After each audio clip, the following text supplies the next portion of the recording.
Hola a todos, buenas tardes en Argentina, noches aquí ya en España. Bueno, primero de todo agradecer a la Sociedad Argentina de Dermatología y a Bioprofarma, bueno, haber contactado conmigo para compartir esta experiencia con vuestras jornadas dermatológicas.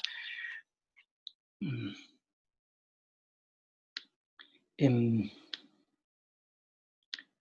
a ver, compartimos pantalla. Bien, la ponencia siguiente que se me propuso era hacer una revisión, actualización del manejo de bexaroteno en el contexto de los pacientes con linfoma cutáneo de células T.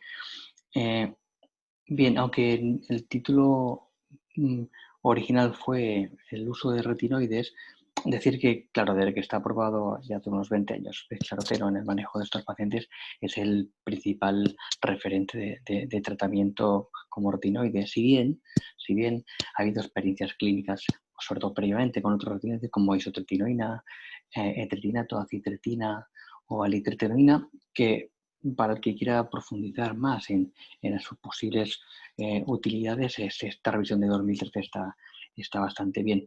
Generalmente el manejo de otros retinoides fuera de bexaroteno está en el contexto del tratamiento combinado con fototerapia, con PUVA, en lo que se conoce como repuva, en estadios iniciales de la enfermedad. Pero bueno, bexaroteno es un retinoide con que es una molécula de regulación de transcripción génica a nivel nuclear, con un subtipo de receptores retinoides especiales que se conocen como rexinoides, y que eh, el mecanismo principal de función es la regulación de la transcripción de diferentes genes. Y cada retinoide en sí tiene como su paquete de especificidad de genes a los cuales regula en su transcripción. Aún así, en el contexto actual de manejo del cáncer, que todo el mundo pues, ya utiliza o conoce las terapias dirigidas que van eh, intentando regular o bloquear una señalización muy específica, el mecanismo queda muy bien definido. El mecanismo de acción del bexaroteno es un poco más pleiotrópico, más variado. ¿Vale? Aún así mantiene su especificidad porque realmente la única indicación que tiene es el linfoma cutáneo celular T. No vamos a entrar en el mecanismo en profundidad. Esta revisión reciente, pues bueno, que quiera de alguna forma conseguir un poco más de información, está bastante bien. Ya digo, regula diferentes paquetes de genes que están implicados en diferenciación celular, en apoptosis, en proliferación, en mediadores de inflamación, con sus targets más o menos específicos, dependiendo un poco de cada función. Pero si tenemos que señalar como las dos más relevantes en cuanto al tratamiento del linfoma de células T, sería por un lado el efecto proapoptótico de las células neoplásicas y por otro lado el efecto inmunoregulador. Bexaroteno de alguna forma como consigue, por un lado, regular o reequilibrar el balance de linfocitos CD4, CD8 y por otro lado, revertir este switch hacia una función TH2 de citocinas de la patología. Este perfil de función de citocinas CH2 pues explica muchos de los síntomas que tienen estos pacientes, ¿no? Eosinofilia o prurito. Bexaroteno fue aprobado ya hace prácticamente más de 20 años por la FDA y por la Agencia Europea del Medicamento. Bueno, las fichas técnicas o las órdenes de aprobación difieren un poco entre una y otra. En general, bueno, la FDA no hace hincapié en estudio de la enfermedad porque, como veremos luego, bexaroteno es eficaz en todos los estadios de la enfermedad, no solo en estadios avanzados, obviamente. Em, Nos detenemos un momento más en esta diapositiva, todo y que a lo largo de las diferentes charlas de la jornada se van a manejar o a tratar por los diferentes aspectos terapéuticos de los linfomas cutáneos celular T, ¿no? Cuando esta es un trabajo que está a punto de salir publicado en la revista española Actas en este año, yo por si haces un poco de seguimiento lo tendría enseguida, publicado y abierto, podemos distinguir ya claramente que hay dos tipos de tratamientos para el manejo de los pacientes con linfoma cutáneo. Por un lado estarían los pacientes que estarían en estadio precoz o de la enfermedad, con solo lesiones a nivel cutáneo, con lo cual utilizaríamos terapias de efecto directo sobre la piel. Y por otro lado tendremos los estadios avanzados de la enfermedad, en la cual ya el manejo del paciente es con terapias sistémicas, ¿no? Un poco esta línea roja pues delimita más o menos las distintas opciones terapéuticas, que muy someramente las comentaré por encima, simplemente para que podamos ubicar dónde está Bessaroteno en este algoritmo terapéutico. Por tanto, cuando estamos en estadio precoz de una enfermedad, como por ejemplo estadios 1A, que gente que tenga lesiones de mácula o en placa de micoses fungoides en menos del 10% de la superficie corporal, el gol estándar es el tratamiento con corticoides tópicos. Todo y que tenemos la violación de Bessaroteno en gel, si bien que puesto este asterisco no está, aunque está aprobado como tratamiento en Europa, en la mayor parte de los países europeos no se consiguió un reembolso, una financiación, con lo cual no tenemos disponibilidad para uso y no tenemos experiencia. En Estados Unidos, en otros países de América, sí que me consta que existe este posible uso y experiencia. También hay pacientes con algunas lesiones de micosis fungoides localizadas que pueden responder a inhibidores de la calcinorina, terapia fotodinámica. Sí que está pendiente de financiación y queremos conseguir el año que viene la mecloretamina gel. ¿Vale? Tendremos una nueva arma para uso tópico en estadios precoces de la enfermedad. Veis ahí el procedimiento de las diferentes formas de fototerapia y de la radioterapia, tanto en su variante de electrones de baño corporal total con electrones como en lesiones de localizadas se manejó con radioterapia convencional. Atendiendo un poco a los estadios ya más avanzados de la enfermedad, ahí tenemos la diferenciación sistémica y aquí veis que Bessaroteno abarca también desde estadios 1B, que son precoces, hasta estadios avanzados. En principio, Bexaroteno tiene utilidad y eficacia en todos estos estadios. Lo que pasa es que sí que es verdad que la estrategia o manejo terapéutico va a diferir en función de la carga tumoral del SWOT que tenga el paciente. Si estamos en un estadio 1B o en un estadio 2B con una lesión tumoral, por ejemplo, pequeñita, que a lo mejor la estirpamos o la irradiamos, el manejo paciente va a ser prácticamente con Bessaroteno monoterapia. En cambio, si tenemos paciente con mucha carga tumoral, tanto cutánea como adenopática, pues aquí probablemente vamos a utilizar Bessaroteno en combinación. Por lo tanto, en estos estadios variados, dependiendo un poco de la carga tumoral, pues Bessaroteno es un fármaco que vamos a combinar, por ejemplo, con otros tratamientos biomoduladores como interferono o inhibidores de acetilasas y también como fototerapia, sobre todo si hay pacientes, insisto, en diversos tipos de estadios, aunque sea avanzado, pero con poca afectación, por ejemplo, tumoral o adenopática. ¿Vale? Luego, si el paciente tiene mucha carga tumoral o adenopática, pues entra en juego también tratamientos nuevos como la brentuximab o que tienen un efecto bueno también de debulking, quimioterapia y siempre pensar en la posibilidad de centro de trasplante de precursores hematopoyéticos halogéneo en alguno de estos pacientes. Obviamente no hay ningún tratamiento curativo para estadios avanzados de la enfermedad, con lo cual también la opción de incluir a los pacientes en algún tipo de ensayo clínico en una nueva molécula inmunomoduladora, pues también se ha de tener en cuenta.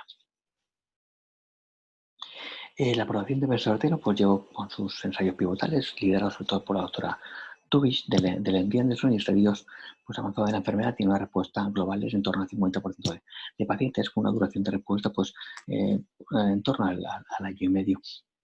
Pero, como digo, no solamente está indicado o tiene eficacia en estudios avanzados de la enfermedad, también ha demostrado eficacia, obviamente, y probablemente, como comentaremos luego en nuestra experiencia clínica, hasta es mucho más interesante en estadios precoces de la enfermedad, no tan avanzados, aquí incluso como monoterapia.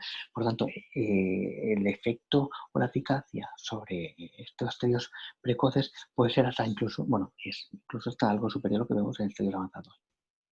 Y por otro lado, también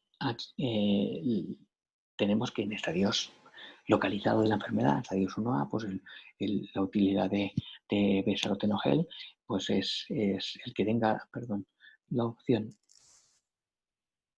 Se me fue la diapositiva. Estas son las dificultades del directo. Está bien bastante comparable al corticoide tópico, que es nuestro gol estándar. Bueno. Bien, se me ha colgado un poquito el zoom. Por tanto, resumiendo, tenemos estas respuestas globales en torno al 50%, incluso más, en estudio precoz de la enfermedad para bexaroteno en monoterapia.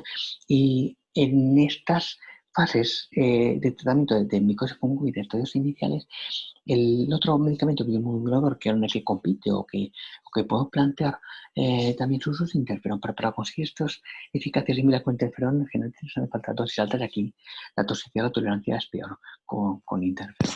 En estadios avanzados, insisto, la estrategia terapéutica convencional normal, lo normal es que sea adyuvante, es decir, en combinación con otras terapias como la que hemos comentado, porque entre otros pacientes con lesiones tumorales pues van a requerir un debulking con quimioterapia o con inmunoterapia, con brentuximab, y el mantenimiento de la respuesta pues sí que sería interesante pues conseguirla con bexaroteno, porque es algo que cualquier de los tratamientos de citotóxicos rápidos pierden eficacia. La quimioterapia en pocas semanas volvería a aparecer lesiones si no diéramos a un tratamiento adyuvante. Recientemente ha salido en este año una revisión sistemática del uso de los tratamientos de micosis fungoides, de forma particular, pues ahí el apartado del bexaroteno, donde vemos que el bexaroteno tiene eficacia de forma interesante con diferentes rangos de dosis. Sí que es verdad que con los ensayos pivotales iniciales, dosis más altas por encima de la óptima, que veremos ahora cuál es, pues ya no se conseguían más eficacia, sino que lo que conseguíamos era más toxicidad. Por tanto, ten en cuenta que tiene eficacia a diferentes rangos de dosis y que si no conseguimos alcanzar la dosis óptima por problemas de toxicidad, es importante manejar esa toxicidad, reducir la dosis si hiciera falta, porque vamos a seguir teniendo respuesta terapéutica incluso con dosis inferiores a la óptima. De acuerdo a estas dosis óptimas, insisto, los pivotales iniciales y está en torno a los 300 miligramos por metro cuadrado. Un paciente medio pues, puede tener en torno a 1,2, 1,5 metros cuadrados de superficie corporal. Por tanto, la dosis óptima, máxima, eficaz, en la cual manejamos bexaroteno son los 450 miligramos al día, que serían 6 comprimidos, 6 cápsulas.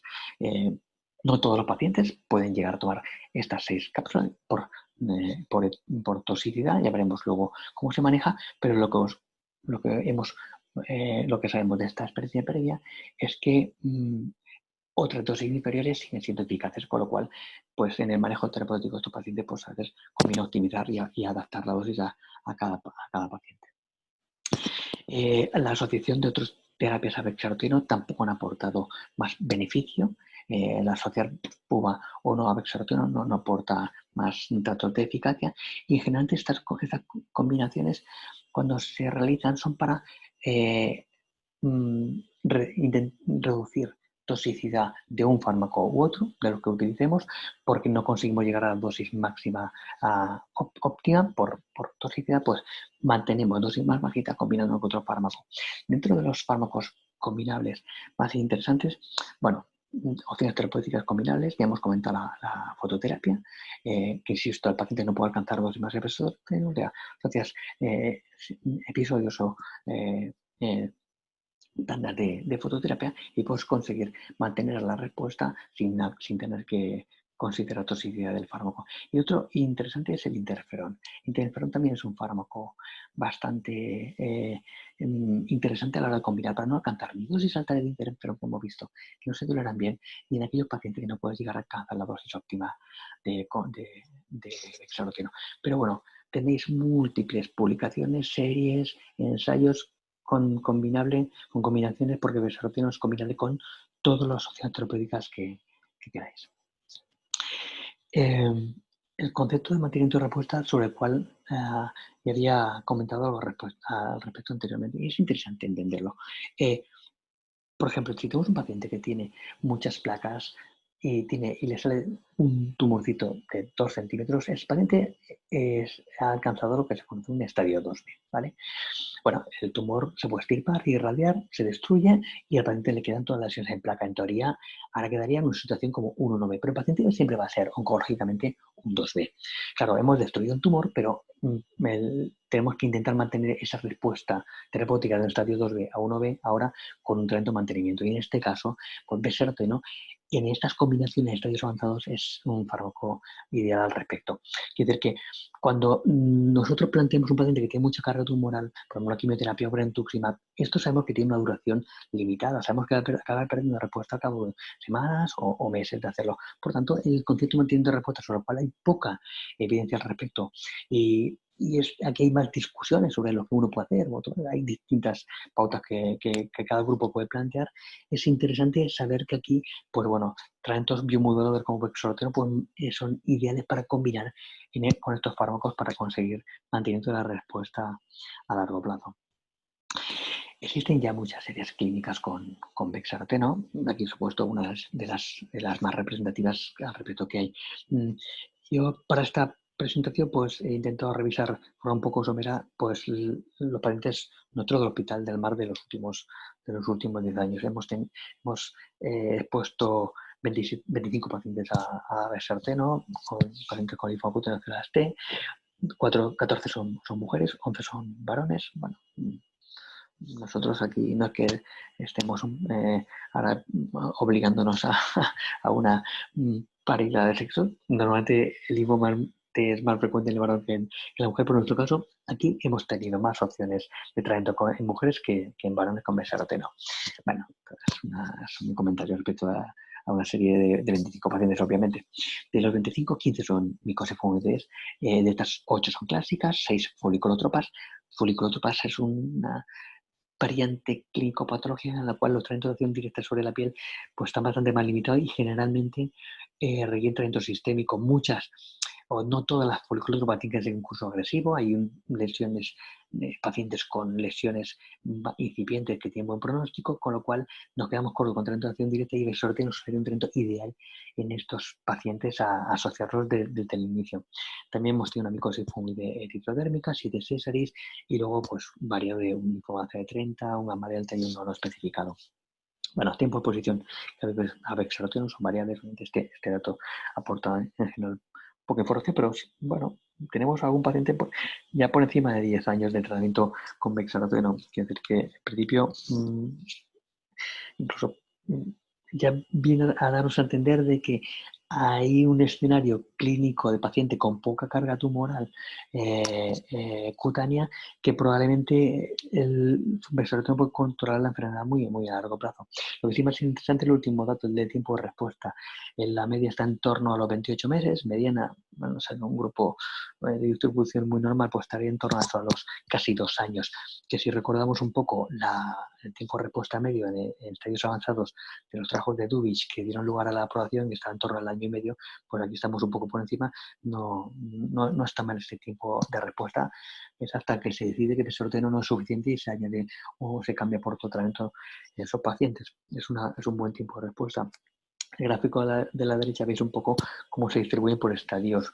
Casi un tercio son estadios 1B, son estadios precoz de la enfermedad. Quiere decir que este escenario es muy interesante para bexaroteno. En estadios 2B o 4A, afectación ganglionar, obviamente aquí la estrategia con bexaroteno suele ser siempre en combinación, no en monoterapia. De los 25 pacientes, en 17 se consiguió una respuesta global, 5 completas. Estos 5 corresponden generalmente a pacientes con estadios más iniciales de la enfermedad, y en 8 por la enfermedad fue estable o progresiva, no se consiguió respuesta. Miren que prácticamente la mitad de los pacientes hacemos combinaciones. Fototerapia es lo que, o sea, ciclos de fototerapia recurrentes es lo que más solemos hacer para combinar con bexaroteno. Generalmente en el contexto no por buscando mayor eficacia, como hemos comentado antes, sino buscando en aquellos pacientes en los cuales no hemos podido conseguir alcanzar la dosis óptima de bexaroteno. 8 pacientes lo combinamos con interferón. Esta combinación también es bastante interesante. Permite dosis baja de interferón y dosis baja de bexaroteno que se toleren muy bien y el paciente consigue una respuesta mantenida bastante tiempo. Con radioterapia, tanto electrones o con lesiones de radioterapia convencional localizada, pues en 6 pacientes se realizó. Bueno, veis que nuestra experiencia es frecuente que lo hagamos en combinación. Respecto a efectos adversos, realmente lo que quiero hacer llamar la atención es que solamente ha habido 2 motivos de suspensión de bexaroteno por toxicidad, por efectos adversos. Uno fue un caso de insomnio incoercible, o sea, que el día que no se tomaba el Versorte no dormía, el día que se lo tomaba no dormía, que no hubo más forma de, se aguantó el tiempo que se pudo, pero un paciente con cesárea y realmente esto le limitaba bastante. Y otro era un paciente, bueno, no directamente en relación con Versorteno, era quizá más con el hipolipemiante, pero que paciente con difícil manejo de la hiperlipidemia que le ocasionó el serotino, pero la estatina producía impotencia. Y bueno, al final fue el motivo de que tuvimos que parar el tratamiento. En 6 pacientes la dislipemia fue no motivo de suspensión, pero sí, por supuesto, el asterisco motivo de regular dosis de bexaroteno o de manejar de forma especial esta toxicidad para poder mantener el tratamiento, pero no motivo de suspensión. Es decir, que son efectos secundarios, la mayor parte de ellos manejables en nuestra experiencia. Como veis en la última columna de la derecha, bueno, prácticamente la mitad de los pacientes consiguen alcanzar dosis óptima la mayor parte del tiempo de respuesta, y la mitad en 13, pues tuvimos que manejarnos con dosis por debajo de la óptima a causa de la toxicidad del manejo de la hiperlipidemia. Fotos clínicas, bueno, de respuesta, prácticamente una respuesta completa en una microregión en placa, respuestas hace que son rápidas, incluso apenas 4 semanas, picor en algunos pacientes, reducción del picor y ves que desaparecen las lesiones de rascado enseguida, mejora su calidad de vida. Otra imagen de ya más tardía, semana 12, de respuesta completa. Las respuestas en lesiones tumorales se puede observar, pero yo digo, nuestra experiencia fascinante en esos estadios o con tanta carga tumoral aquí, el tratamiento Versortino es combinado, es para mantener respuesta con otro tratamiento de debulking tumoral asociado, o un caso de micosis fungogenital con respuesta parcial. Los efectos secundarios que se observan con el Versortino son exactamente los que se reportaron con los pivotales. A la derecha tenemos los datos recogidos hace ya un tiempo por parte del grupo catalán de linfoma, que veis que son comparables a los publicados por los pivotales iniciales. La hiperlipidemia es la principal efecto secundario observado. Es una hiperlipidemia disociada, además es una hipertrigliceridemia más que hipercolesterolemia, cefalea, hipotiroidismo en todos los pacientes a nivel central. Lo que pasa que, bueno, con manejo bastante variado de necesidad de hormona sustitutiva de tiroxina. Leucopenia, neutropenia, pero nunca es una neutropenia sintomática por debajo de 1000 y por supuesto no hemos visto por debajo de 500. Una neutropenia que, bueno, incluso cuando lo observas se queda entre 1500 o 2000 e incluso nos da la sensación de que ese dato se asocia incluso como a respuesta terapéutica. Luego, fotosensibilidad, dermatitis exfoliativa, hemos visto en algunos pacientes que puede ser una cierta limitación con el uso. Todos estos efectos secundarios, sobre todo esta hiperlipidemia, aparecen si nos superamos o nos acercamos ya mucho al límite a la dosis óptima o la superamos, ¿de acuerdo? De hecho, ya se vio y hemos ya escuchado que el Versorteno es eficaz en diferentes rangos de dosis y que a partir de una dosis ya no aporta mucha más eficacia, como hemos visto en la revisión sistemática, y que es a partir de esta dosis súper óptima cuando aparecen sobre todo la mayor parte de la toxicidad. Por tanto, cuando no nos acercamos a esta dosis, generalmente no suele hacer falta manejar mucho esta hiperlipidemia. Si queremos superar esta dosis óptima, entonces podemos tener más bien problemas. Pero bueno, aún así hay un grupo de pacientes que no te permite llegar porque de base ya tiene un metabolismo lipídico un poquito difícil de manejo.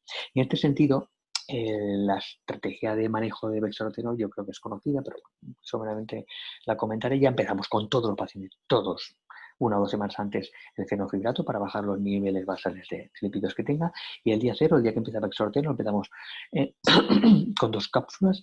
Aquel día empezamos la hormona tiroidea y ya vamos escalonando según los controles analíticos la dosis de Versorteno, intentar llegar a la dosis óptima si podemos, si no se nos altera mucho el manejo de la hiperlipidemia. En general, lo más realista en el día a día es intentar tener los triglicéridos por debajo de 400 y la hormona tiroidea en el rango normal de sangre. Pero bueno, es posible que intentando escalonar la dosis de bexaroteno, en algunos pacientes sea muy difícil de manejar los triglicéridos, al fenofirato tenemos que añadirle la estatina, esto no es suficiente y tengamos que o reducir o desescalar, perdón, bexaroteno, o bien no incrementar más dosis.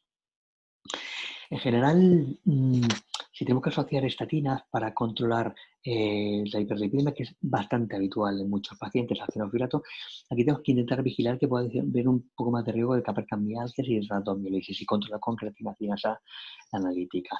Si a pesar de que queremos añadir la estatina no conseguimos bajar los triglicéridos, o todos se nos ponen por encima de 1000, que en algunos pacientes genéticamente determinados puede ser que suceda, pues entonces sería recomendable pues suspender bexaroteno. Añadir ácido nicotínico se tolera muy mal. Mi experiencia es que es muy difícil que los pacientes lo consigan tomar. O el cetimime, que impide la absorción intestinal, no es el mecanismo de la hiperlipidemia que se absorba más mediante esa, con lo cual yo no le veo utilidad a esta asociación.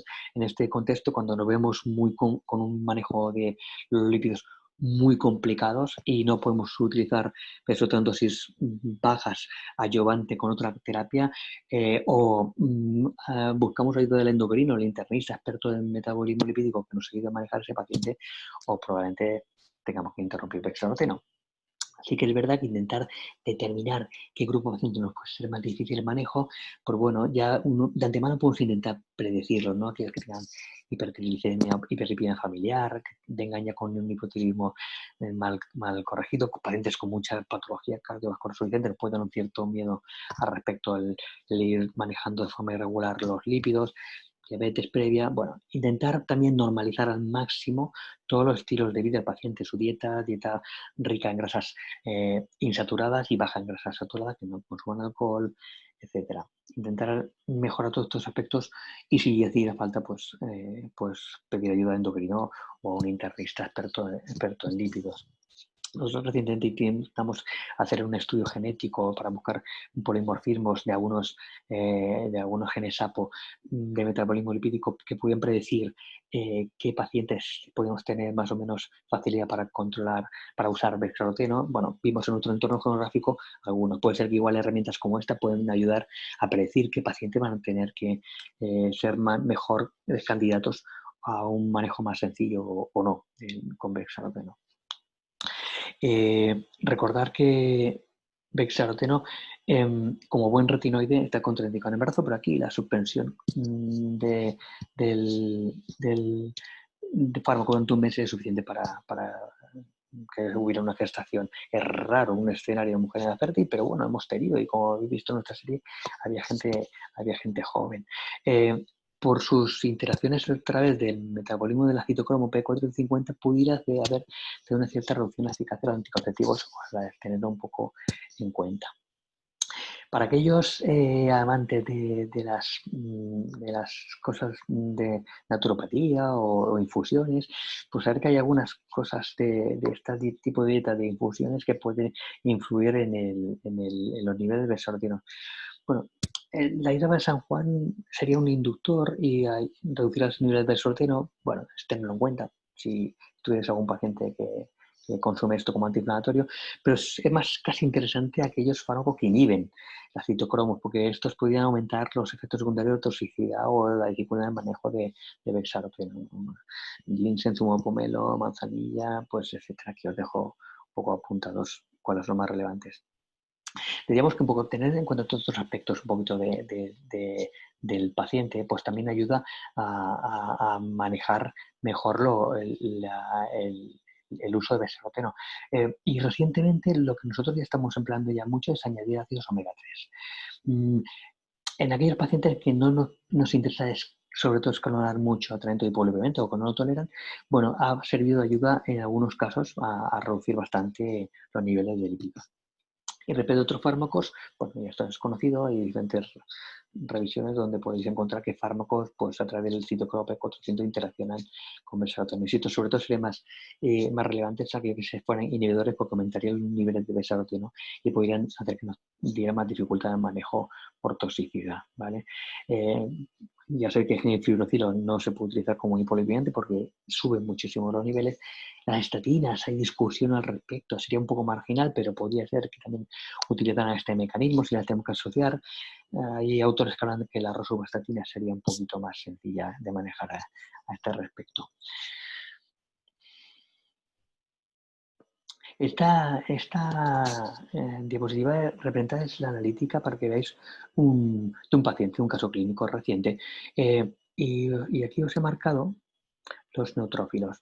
Desde que inicia bexaroteno, cómo se van reduciendo el porcentaje, que se sitúan por debajo de 2.000, pero 1.700, 1.400.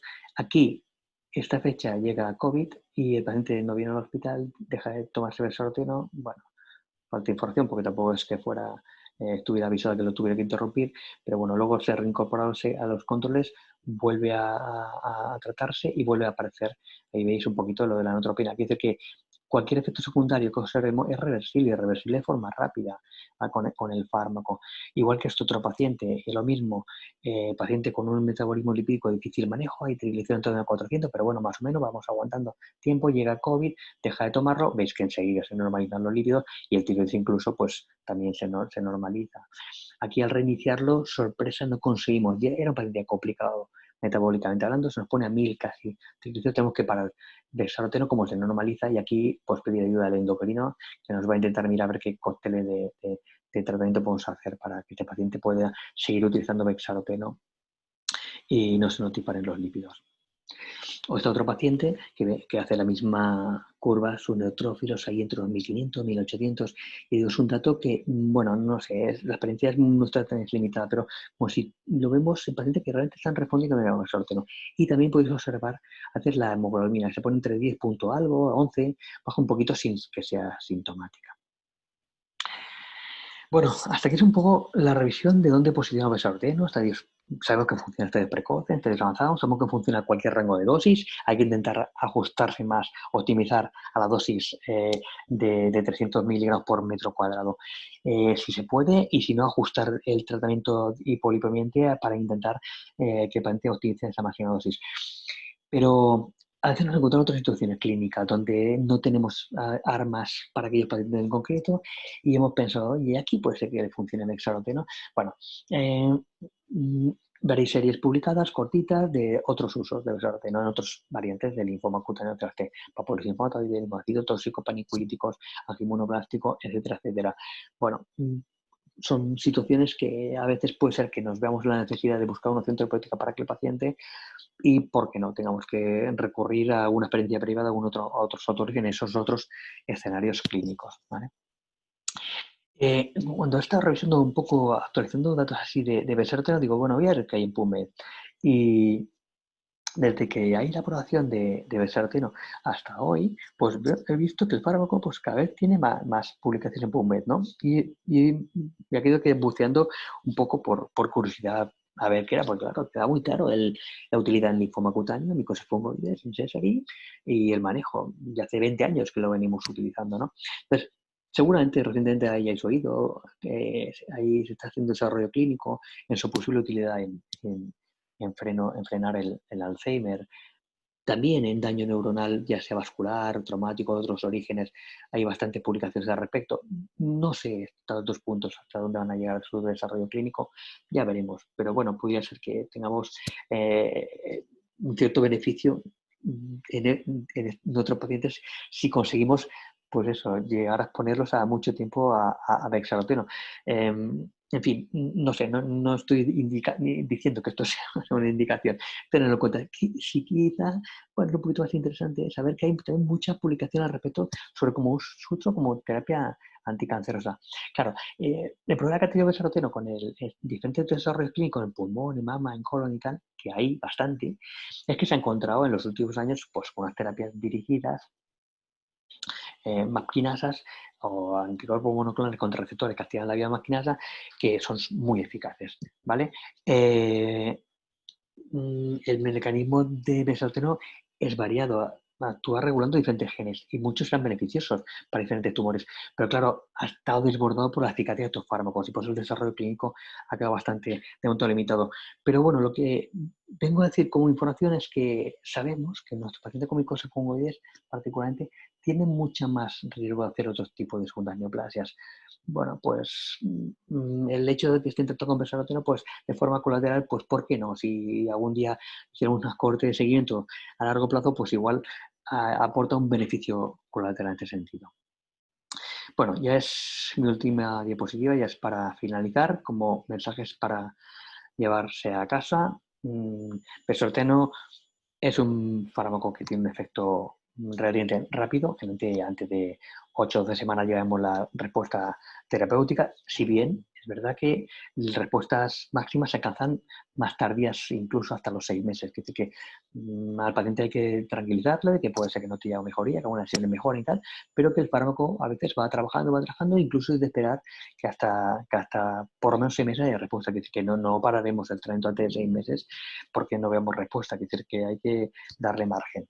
La duración respuesta, insisto, esto es relativo y es variable, dependerá un poco del estadio en el que vayamos a aplicarlo. Probablemente, claro, en los estadios más avanzados de la enfermedad vamos a enseguida escalonar el tratamiento, a combinarlo con otras opciones. En estadios 1B, más precoces, pues probablemente aquí nuestra sensación es que la duración de respuesta es mucho mayor y de hecho, yo digo, tenemos pacientes, como fijáis, que ya están por encima de los 2 años en media y algunos hasta 10 años de posición continuada de bexaroteno, que es bastante interesante. Globalmente la tasa de respuesta reproduce en la práctica clínica lo que se llama los ensayos pivotales. Tanto en la mitad de los pacientes van a encontrar algún tipo de mejoría en sus síntomas cutáneos. Que los efectos secundarios que aparecen de, sobre todo, hipertriglicemia y hipotiroidismo son muy manejables y muy excepcionalmente en nuestra experiencia el motivo de suspensión del fármaco, que es un fármaco combinable con todo. Y sobre todo, hemos de pensar en él como opción de mantenimiento de respuesta, porque mmm, tú puedes hacer un debulking con hidroterapia, con brentuximab, con un tratamiento más agresivo inicial, pero luego las lesiones van a volver a aparecer. Pues ahí el bexaroteno puede mantener estas respuestas de forma un poco más prolongada, porque hasta ahora no disponemos de ningún fármaco que cure la enfermedad y todo lo que van apareciendo tiene un tiempo de duración de respuesta limitado. Todavía nos faltan fármacos o escenarios de tratamiento ese a más largo plazo, a partir de 1 año y medio o 2 de seguimiento de estos pacientes.